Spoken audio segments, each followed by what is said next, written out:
Hello friends, ఈరోజు అయితే అఖండ తాండవం మూవీకి అయితే వచ్చేసాను. బళ్ళారి దగ్గర ఉన్న నటరాజ్ థియేటర్కి అయితే వచ్చేసాను. బాగా హైప్ ఉంది మూవీ మొత్తం చూడడం జరిగింది. మూవీలో అయితే మన హిందూ సనాతన ధర్మం గురించి వివరించారు.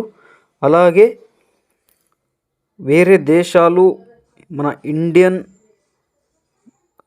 హిందూ సనాతన ధర్మాన్ని ఎలా పట్టిస్తున్నారో అది క్లియర్గా చూపించారు. బాలయ్య బాబు గారి యాక్టింగ్ అయితే మాత్రం అఘోరి క్యారెక్టర్ మాత్రం ఒక హైప్లా ఉంది.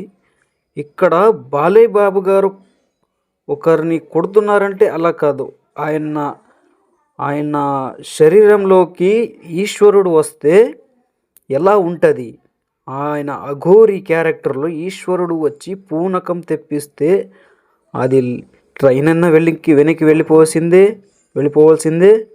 అది ఒక 100 మంది మనుషుల్ని ఒకే చేత్తో కూడా ఎత్తాల్సిందే. దీన్ని బాలయ్య కాదు, బాలయ్యలో ఉన్న ఒక ఈశ్వరుడి క్యారెక్టర్ ఇది.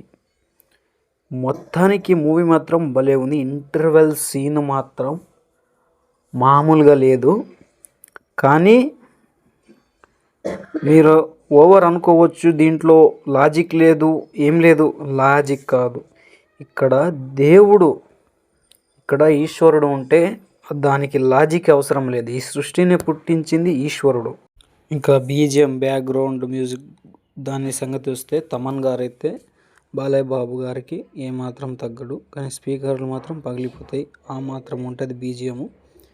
దీంట్లో అందరూ సనాతన హైందవ ధర్మం గురించి చెప్పడానికి ముఖ్య కారణం మార్పిడి చేస్తున్న కొంతమందికి ఆపాలి.